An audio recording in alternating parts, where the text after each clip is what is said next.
of 0 only, then the value of determinants become. फिर बोले थे if any two row or column of a determinants are identical, then the value of determinant become. फिर third वाला था बच्चा, the value of determinants remain unchanged even if row and column are interchanged. पक्का.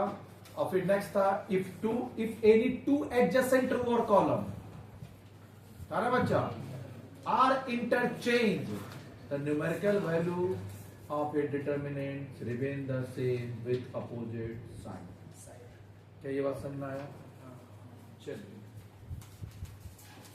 लाइए book. Next 5th number.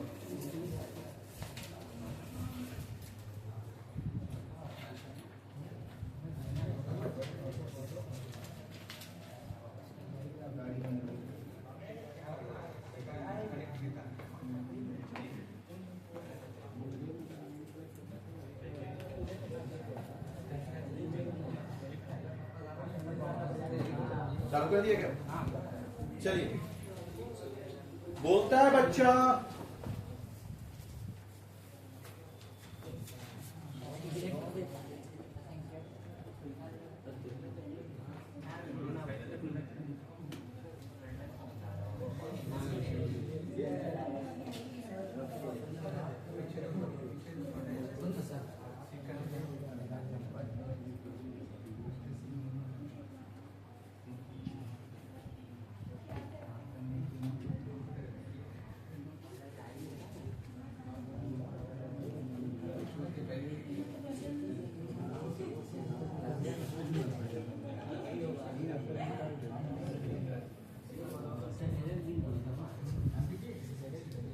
चले.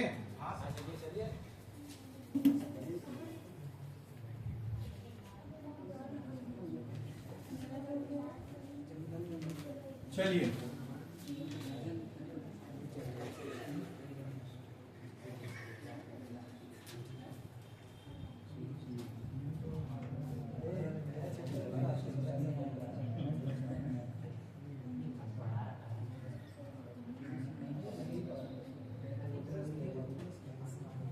लिख.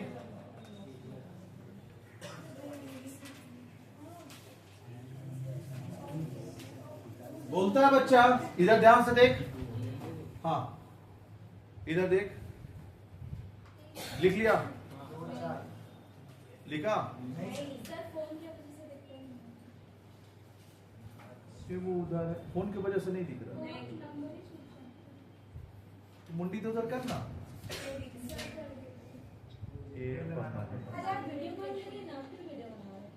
नहीं, ये चैप्टर तक पूरा बनेगा, उसके बाद हटा देंगे. ये चैप्टर कंप्लीट किए तो पूरा कंप्लीट करेंगे. चलिए, बोलता है अगर ऐसा है ना बच्चा, क्लियर है? ऐसा है, ध्यान से देख, ऐसा है ना, तो फिर ऐसा कर सकता है. कैसा? ध्यान से देख, कैसा कर सकते हैं. तो इसको सॉल्व करने के लिए एक पेज छोड़ेगा, एक पेज लग जाएगा ना. जितना लगेगा तेरा, कितना में सॉल्व कर लेगा इसको? एक पेज में सॉल्व हो जाता है. दूसरा पेज में लिख a इक्वल्स टू, तुम ऐसा लिख सकता है. ध्यान से देख. हाँ, ये बच्चे इसको दो डिटर्मिनेंट्स बना सकता है. क्लियर बच्चा? कैसे दो डिटर्मिनेंट्स बनाएंगे? 2 3 8 एक में लिखेंगे 2 3 8 और 4 5 2 को यहां लिखेंगे 4 5 2. पक्का बोल. यानी 2 3 4 8 को यहां लिख दिए और 4 5 2 को वहां लिख दिए. कोई दिक्कत? समझ में आ रहा? हाँ, ऐसा कोई दिक्कत? यहां समझ में आ रहा? अगर ऐसा है तो इसको अलग कर देंगे. अरे भाई तुम बोले भाई यहां तो जोड़ के लिख दीजिए ना, हो जाएगा. a प्लस बी होगा तो सॉल्व कर पाएगा? तब तो अलग ही करना पड़ेगा ना. तो अगर बच्चा a b c d x y z के फॉर्म में होगा तो आपको तो अलग करके सॉल्व करेंगे, तो सॉल्व होगा नहीं. तो ये प्रॉपर्टी हम नंबर में सिखा दे रहे, बाकी एबीसीडी में देख लेंगे. तो अब बता, यानी 2 3 8 यहां लिख दिए, 4 5 2 यहां लिख दिए. बाकी जो ये दोनों है ना, ये दोनों में कॉमन रहेगा, तो यहां भी बाकी कॉपी कर देंगे. 2 3 4 5 6 7. तो यहां भी वही हो जाएगा 2 3 4, फिर क्या हो जाएगा 5 6 7. 2 3 4 5 6 7. 3 into 3 3 इंटू 3। अब बीच में क्या ले लेंगे, प्लस। तोड़ेगा तो बीच का प्लस आ जाएगा, अब माइनस होगा तो माइनस आ जाएगा। बोलता उसको सॉल्व कर, इसको सॉल्व कर, आंसर सेम आएगा। तो इसको कैसे सॉल्व करेंगे, इसका डिटरमिनेंट्स अलग निकालेंगे, इसका डिटरमिनेंट्स अलग निकालेंगे, दोनों को आपस में क्या कर देंगे, प्लस। तो इसका कैसे निकालेंगे देख, बता दे, ये हो जाएगा तो इसको क्या बोलेंगे, +2। पहला तो प्लस होता है ना। अब देख, ये कटा ये कटा, क्या बचा, 3 6 4 7, 3 6 4 7, कोई दिक्कत नहीं आता, 3 6 4 7। अब ये क्या बचा, -2, ये कटा ये कटा, क्या बचा, 3 6 8 7, 3 6 8 7। अब ये प्लस ये माइनस, ये क्या हो जाएगा, प्लस। तेरे लिए ही बता रहे हैं, +5 हो गया। अब ये कटा क्या बचा, 3 3 8 4, 3 3 8 4, कितने बच्चा, 3 3 8 4 हुआ। अब बीच में किसका साइन है, इसको तुम सॉल्व कर लेगा, पूरा सॉल्व कर लेगा, क्लियर है। उसके बाद बच्चा फिर इसको सॉल्व करेगा, दोनों को प्लस करेगा, तो इसका क्या हो जाएगा, +4 पक्का। ये कटा क्या बचा, 3 6 4 7 पक्का। ये क्या बचा, -2, ये कटा 5 6 2 7, 5 6 2 7। अब लास्ट वाला क्या बचा, +5, ये कटा 5 3,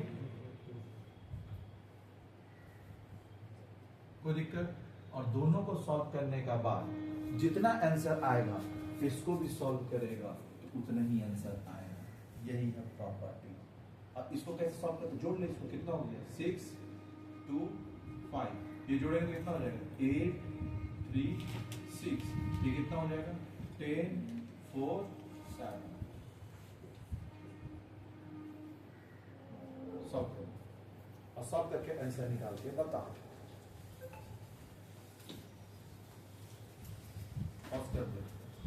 हाँ इधर देख,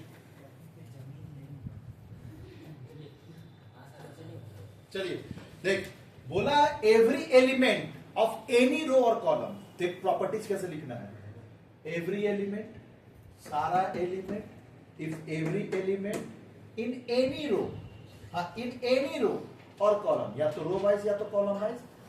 एवरी एलिमेंट, ईवी एलिमेंट है, ईवी एलिमेंट है, ईवी एलिमेंट है। Every element in any row और कॉलम, रो और कॉलम। पहला वर्ड क्या बोले, every element. If every element, सारा एलिमेंट में देख तुमको दिखेगा, क्या ये प्लस प्लस सिर्फ यहीं पे है कि तीनों में है, तीनों में है। और कोई एक रो में, एक कॉलम में है कि सब कॉलम में है, कोई एक कॉलम में और कोई एक होगा तो होगा, 4 जगह होने से नहीं होगा, फिर और बढ़ते चल जाएगा। फिर तो क्या समझ में आया, इफ एवरी, इधर देख, if every element in any row और कॉलम कंसिस्ट, क्या बोलेंगे, कंसिस्ट, सम, प्लस का मतलब होता है सम और माइनस का मतलब होता है डिफरेंस। कंसिस्ट ऑफ सम और डिफरेंसेस, सम मतलब प्लस और डिफरेंस मतलब माइनस। कंसिस्ट ऑफ सम और डिफरेंसेस, सम और डिफरेंसेस, सम और डिफरेंसेस। क्या ये बात समझ में आया, चल वापिस से, every element, every in any row और कॉलम, इन एनी रो और कॉलम कंसिस्ट, क्या बोलेंगे, कंसिस्ट ऑफ सम और डिफरेंसेस। यहां पे बच्चा प्लस है, अगर माइनस भी होता ना तो भी चलता, क्लियर बच्चा। सम और डिफरेंसेस ऑफ 2 क्वांटिटीज, 2 क्वांटिटी मतलब 2 और 4, 2 क्वांटिटी हो गया ना, 2 क्वांटिटी हुआ ना, 2 को फर्स्ट क्वांटिटी और 4 को क्या बोलेंगे, सेकंड क्वांटिटी। तो कितना हो गया, 2 क्वांटिटी। जो भी डिफरेंस तुमको दिख रहा, सारा एलिमेंट में जो भी डिफरेंस दिख रहा, सारा एलिमेंट में जो भी डिफरेंस दिख रहा, वो डिफरेंस किस चीज का है, 2 क्वांटिटी का। तो in every element, if every element in any row और कॉलम, इन एनी रो और कॉलम कंसिस्ट सम और डिफरेंसेस, सम और डिफरेंसेस, सम और डिफरेंसेस किस बात का, ऑफ 2 क्वांटिटीज। थ्योरी की पढ़ा रहे बच्चे, इधर देख, खाली प्रैक्टिकल से काम हो जाता अगर बच्चा थ्योरी लिखना नहीं होता। तुमको पता मैथ्स में भी 65% क्या पूछता है, थ्योरी। क्या करेंगे, रटवा रहे हैं तुम लोग, क्लियर हुआ। चल वापिस से, if every element in any row or column consists, clear बच्चा, of sum or differences, sum or differences, sum or difference किसका, of two quantities, of two quantities, comma, अब उसका बात करेगा, इसका बात हो गया, okay, if every element in any row or column consists of sum or differences, clear बच्चा, comma, clear बच्चा, हाँ, then the value of determinant can be expressed, then the value of determinant can be expressed, then the value of determinant can be expressed, clear बच्चा, of two determinants, क्या दो determinant बना दिए, of two determinants of the same order, of the same order. आइए पहले एक बार पढ़ते हैं फिर वापिस से चिल्लाएंगे, आइए. If every element of any row or column पढ़ा दिए consist of sum or differences of two quantities, then the determinants can be expressed. Then the determinant can be expressed. Sum or differences of two determinants. Sum or differences of two determinants of the same order. Clear हुआ? पक्का? यानी बच्चा ये बोला कि या सीधा एक बार हिंदी बोल रहे फिर आएंगे इंग्लिश में. सुन, बोलता है दो क्वांटिटी का डिफरेंस को दो डिटर्मिनेंट का डिफरेंस बना सकते हैं, सम और डिफरेंस. अभी वहां पे सम और डिफरेंस किसका बीच का है, दो क्वांटिटी का. अब यहाँ पे सम और डिफरेंस किसका बच गया, दो डिटर्मिनेंट्स का. मतलब दो क्वांटिटी का सम और डिफरेंस को दो डिटर्मिनेंट्स का सम और डिफरेंस बना सकते हैं. मतलब दो क्वांटिटी के बीच में जो सम और डिफरेंस है वो दो डिटर्मिनेंट्स के बीच में सम और डिफरेंस हो गया. क्या समझ में आ रहा? पक्का? पक्का. चलो वापिस से. Every element, if every element in any row और कॉलम कंसिस्ट, क्या कंसिस्ट ऑफ सम और differences, then the value of determinant can be expressed, then the value of determinant can be expressed. clear बच्चा? sum, then the value of determinant can be expressed. रुके यहाँ पे, क्या express कर रहा है? clear बच्चा? sum और difference, sum और difference of two determinants. वापिस से, if every element in any row or column, in any row or column, clear बच्चा, consist of sum or differences of two quantities, then the value of determinant can be expressed is sum or differences, is sum or differences of two determinants. क्या याद हुआ? Copy में लिख पाएगा तो बिना देखे लिख. वीडियो पॉज कर दे और लिख.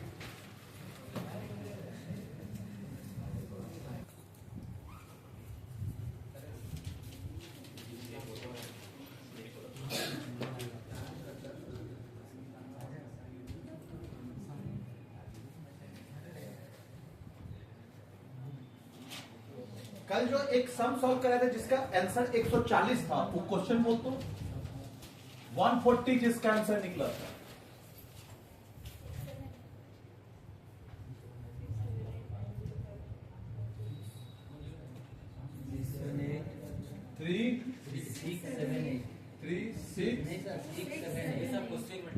सिक्स सेवन फिर 905 432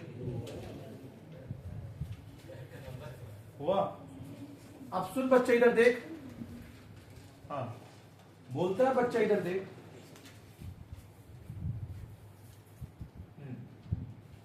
इसका आंसर कितना है? 140 लिख ले. पक्का हो गया यहां तक. अब बोलता है कोई भी, हाँ अगर इसमें, इधर ध्यान से देख, बोलता है बच्चा प्रॉपर्टीज क्या बोलता है कि किसी भी रो या कॉलम में अगर एक कांस्टेंट मल्टीप्लाई करेंगे, ठीक है, कोई भी किसी भी रो या कॉलम में, जैसे 6 है ना तो 6 इंटू 5, 9 इंटू 5, 4 इंटू 5. पक्का?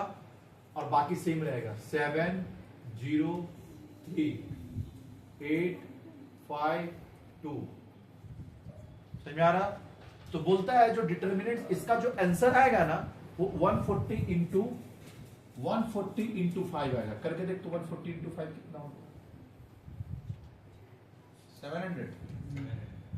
700 आंसर आएगा। तो इसका तो तुमको पता है 140 है, उसका सॉल्व करके देख 700 आ रहा है। अब सॉल्व करेंगे तो कैसे करेंगे, 8 इक्वल्स टू 30 45 20 7 0 3 8 5 2 सॉल्व करने दो।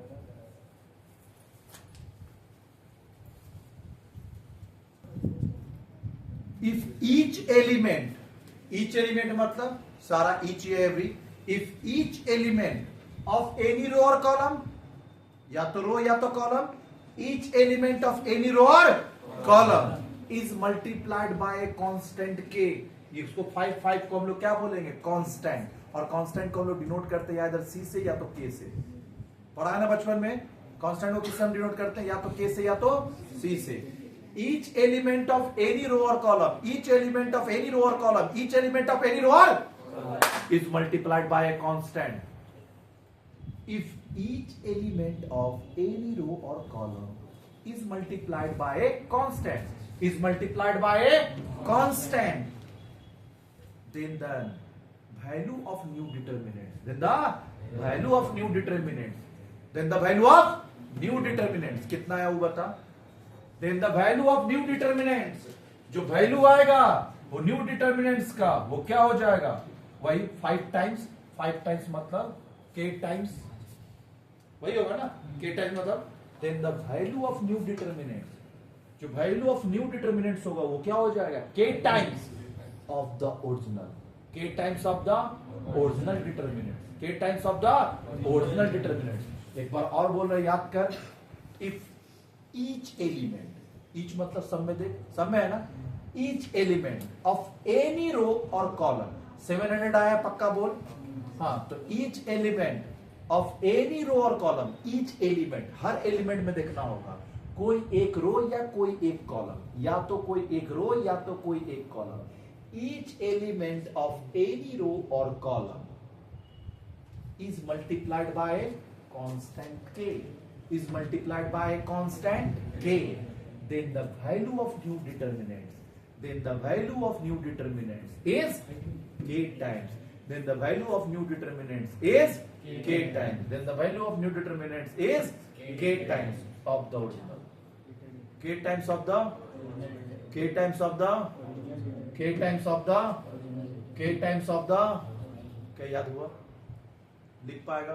तो इसको हम लोग बच्चा यहां बुक में गलत लिखा है, लिखा दे रहे हैं, आप लिखिए। If each element in any row और column, if each element, copy में लिख, if each element of any row और column, if each element of any row और column, if each element of any row और, if each element of any row और column, if each element of any row और column, लिखा। If each element of any row or column, if each element of any row or column, लिखा, each element of any row or column is multiplied by a constant k, is multiplied by a constant k। अब यहां से ठीक है, आगे starting में गड़बड़ किया, is multiplied by a constant k, then the value of new determinants, then the value of new determinants, then the value of new determinants is k times, then the value of new determinants is k times, then the value of new determinants is k times of the original determinants, of the original determinants, of the original determinants। क्या ये पूरा याद हुआ? और दो property बचा है, सबसे डेंजर है 7 नंबर, सबसे danger, the value of determinants mean unchange.